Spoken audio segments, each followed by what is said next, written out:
Western media won't tell you this, but something big just happened in Africa. Burkina Faso has just reclaimed its land from foreign hands. That's right, no more foreign land ownership. All land now belongs to the state, ensuring that the people, not foreign corporations, decide its future. This is not just another policy change. This is a revolution. For centuries, Africa's richest lands have been controlled by outsiders, first through colonialism, then through corporate land grabs. Foreign companies own vast farmlands, extract resources, and send the wealth out of Africa while the people struggle to make ends meet. But today, Burkina Faso is saying, no more. This isn't just about Burkina Faso. It's part of a larger movement, African nations rising and reclaiming their resources. This is a direct challenge to Western economic dominance, and history has shown us that when Africa takes back its power, the West does not take it lightly.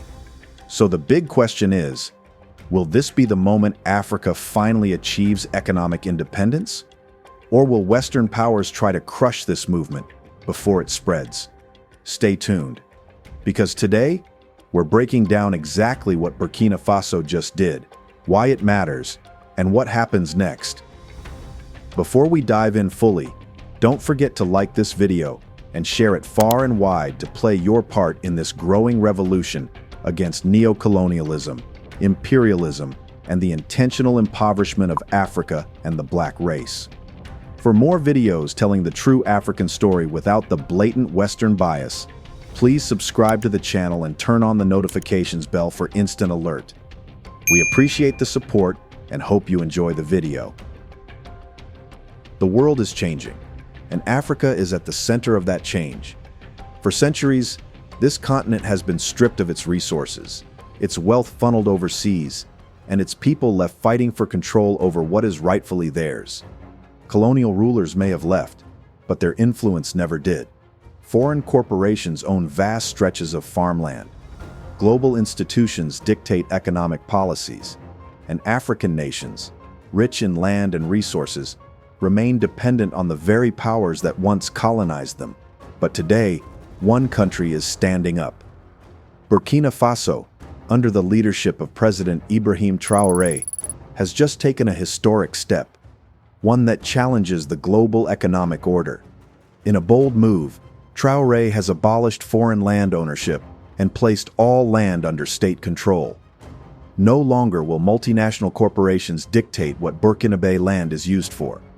No longer will foreigners profit from Africa's soil, while its own people struggle to survive. This is not just policy, it is a radical shift in power. To understand the significance of this, we have to look at the bigger picture.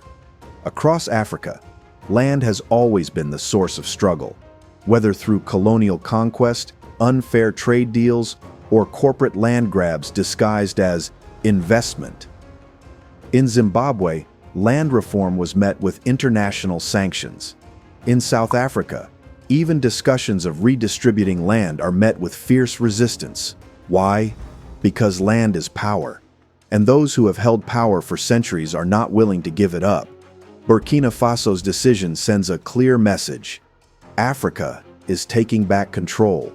The people, not foreign investors, will decide how land is used. Agriculture will no longer be geared towards exports that serve Western markets while local communities go hungry.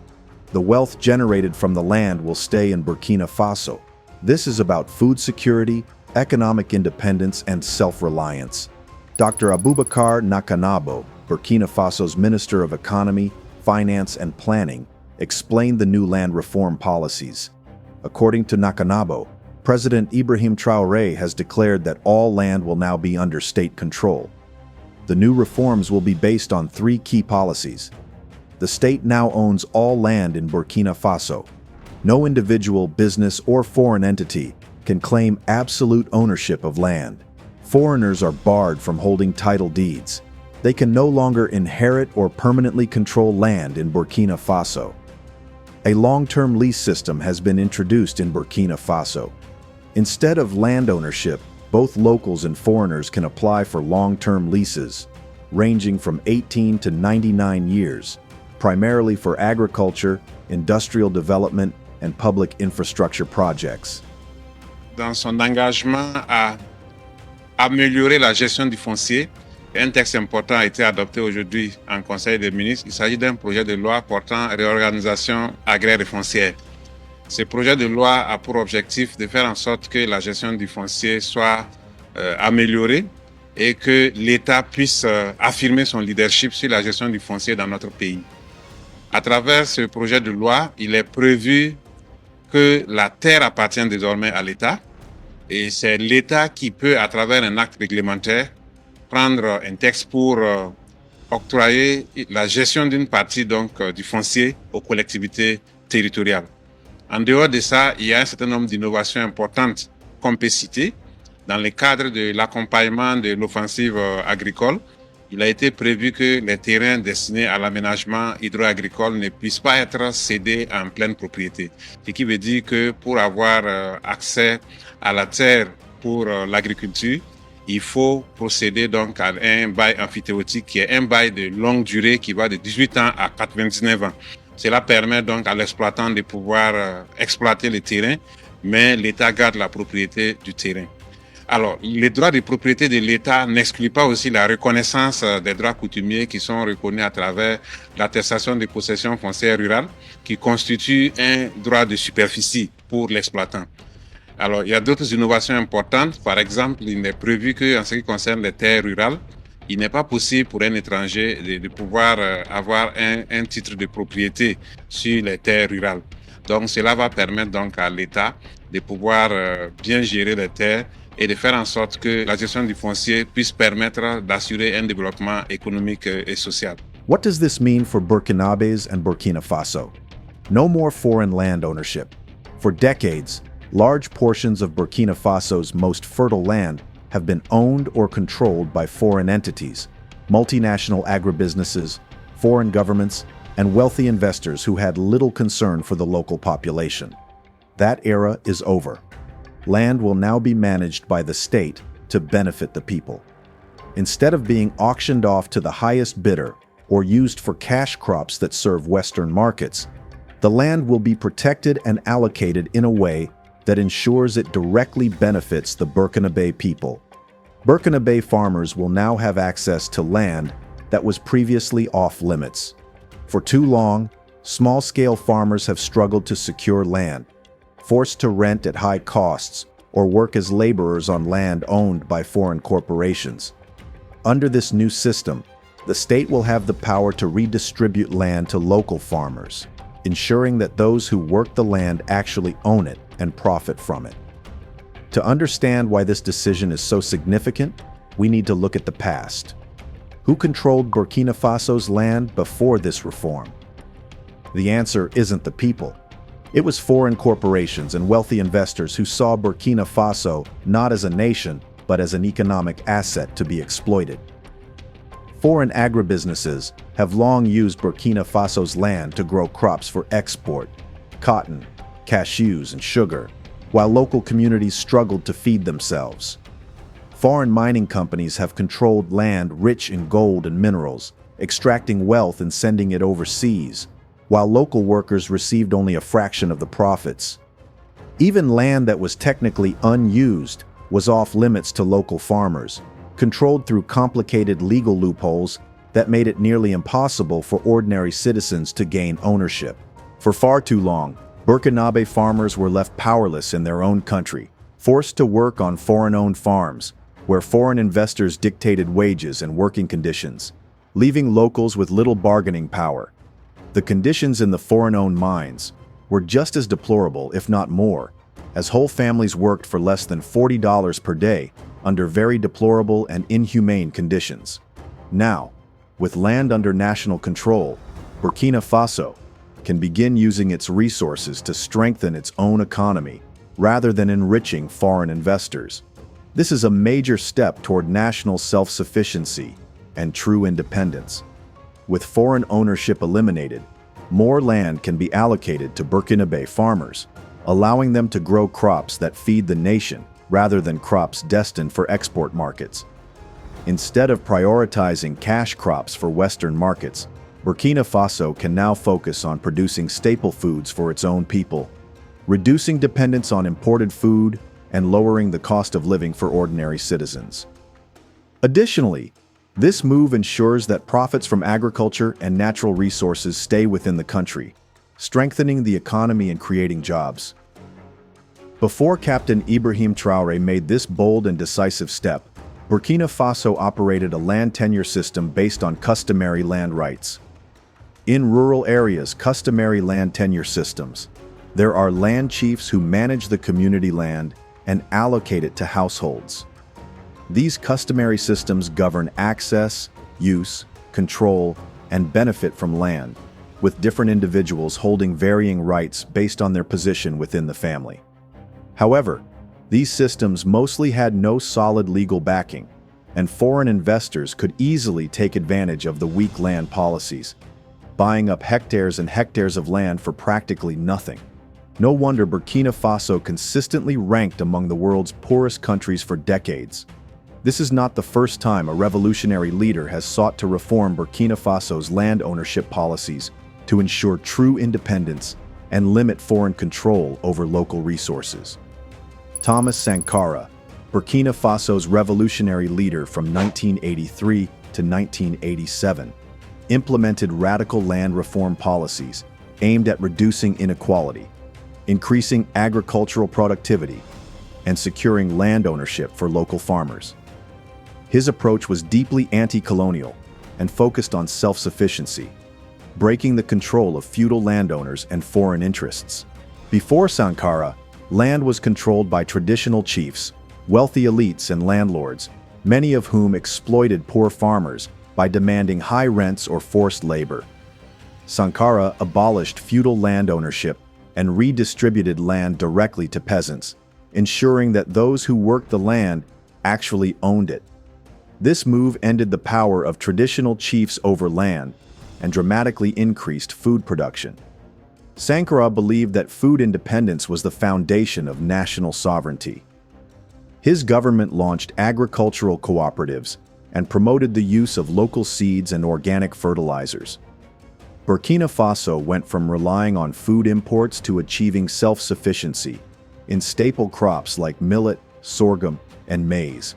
The slogan, "He who feeds you controls you," symbolized his vision of breaking foreign dependency.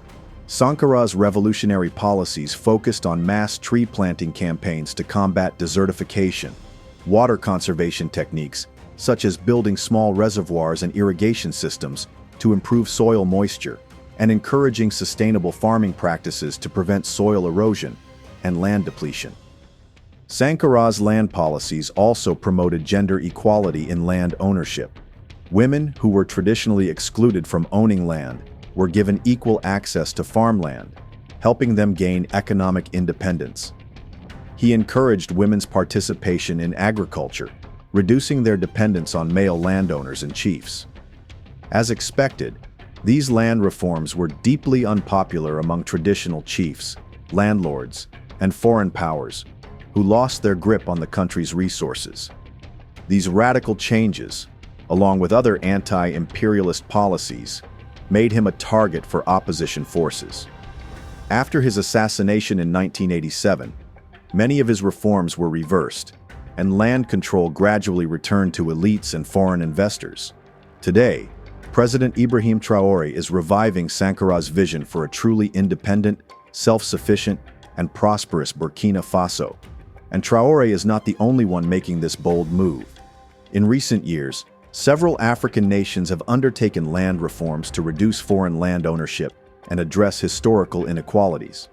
These reforms seek to empower local populations, rectify colonial-era land distributions, and promote sustainable development. South Africa is a key example. South Africa's Expropriation Act, enacted in 2024, provides a legal framework for the government to expropriate property for public purposes or in the public interest, including land reform. The act allows for the possibility of nil compensation in specific circumstances, aiming to address historical land disparities resulting from apartheid. The African National Congress, ANC, views this legislation as a transformative tool to advance land reform and promote economic development. And the reason is not far-fetched. Black South Africans have faced centuries of abuse, degradation, racial discrimination from all corners, and extreme land inequality. An act passed in 1913 limited black ownership to 7% of the land in South Africa, later revised to 13%. More than 100 years later, black people make up 81% of South Africa's population, yet only own 4% of private land. To make matters worse, South Africa is home to the most famous white-only community in Africa. Orania, a town in the Northern Cape, was established in 1991 by Afrikaners, supposedly in a bid to preserve their culture and language. That's the official narrative. The real truth is that Orania was founded by Karel Boshoff, son-in-law of Hendrik Verwoerd, a South African professor and statesman, who, as prime minister between 1958 and 1966, rigorously developed and applied the policy of apartheid, or separation of the races. Though apartheid was abolished in the early 1990s, it lives on in Orania, which has its own currency, ora, economy, and strict immigration rules, allowing only Afrikaners to live there. South Africa's Expropriation Act has faced criticism from various quarters, particularly U.S. President Donald Trump and his new joined-at-the-hip advisor Elon Musk. Musk, who was born in South Africa to parents of British and Pennsylvania Dutch ancestry, said South Africa has racist ownership laws and accused the Cyril Ramaphosa government of failing to stop a genocide against white farmers. President Trump also made some accusations against the South African government in a post on his social media platform, Truth Social. South Africa is confiscating land and treating certain classes of people very badly, Trump began in his post. Massive human rights violation, at a minimum, is happening for all to see. He later signed an executive order to cut U.S. financial aid to South Africa in response to the act, offering to resettle white South Africans in the U.S. because they are, in his words, victims of unjust racial discrimination. What Musk and Trump have failed to consider is that the 7% white population in South Africa controls approximately 3/4 of the land. Additionally, South Africa's white working population earns nearly 3 times the average wage of black workers, according to 2022 World Bank figures. There is indeed unjust racial discrimination in South Africa, but it is not against whites. Other African countries that have introduced land reform policies include Namibia. Namibia introduced the Flexible Land Tenure System, FLTS, through the Flexible Land Tenure Act of 2012. This innovative system aims to provide affordable and secure land tenure to inhabitants of informal settlements, creating alternative forms of land titles that are more accessible than traditional freehold titles. The FLTS seeks to integrate informal settlers into the formal land registration system, thereby reducing land insecurity and potential exploitation by foreign entities. Zimbabwe. In the early 2000s, Zimbabwe implemented the Fast-Track Land Reform Program, which aimed to redistribute land from white commercial farmers to black Zimbabweans. Before the reform, 4,500 white farmers owned about 70% of Zimbabwe's arable land, while millions of black Zimbabweans lived on small, overcrowded plots. In response, the Western world practically plunged Zimbabwe into an economic crisis that lasts to this very day. The land seizures led to sanctions from Western countries, particularly the United States, the UK, and the European Union. Zimbabwe was expelled from the Commonwealth in 2003. International aid and loans were cut off, worsening the situation. Ethiopia. Another good example is Ethiopia, which has undertaken land reforms focusing on state ownership of land, with citizens granted usage rights. The Rural Land Administration and Land Use Proclamation aims to provide land tenure security to farmers, promoting sustainable land management and preventing land grabbing by foreign investors. The government leases land to foreign entities under specific conditions, attempting to balance foreign investment with local interests. These land reform initiatives reflect a broader trend across Africa to reclaim sovereignty over land resources, reduce foreign dominance, and address historical injustices. While the approaches and outcomes vary by country, the overarching goal remains consistent: empowering local populations through equitable land distribution and secure land tenure. Burkina Faso's land reform isn't just a national policy. It could be the spark that ignites a continental revolution. For too long, Africa has been rich in resources, but poor in power. Now, a bold new path is emerging. Could this be the moment when Africa finally takes back control of its destiny? If Burkina Faso succeeds, other African nations will be watching. Could this be the blueprint for a stronger, self-sufficient Africa? Countries like Mali and Niger, both under military-led governments like Burkina Faso, could be the next in line to announce similar policies as they have increasingly rejected Western influence and foreign control over their resources. Mali, in particular, is pushing against the constant theft of its resources by foreign investors.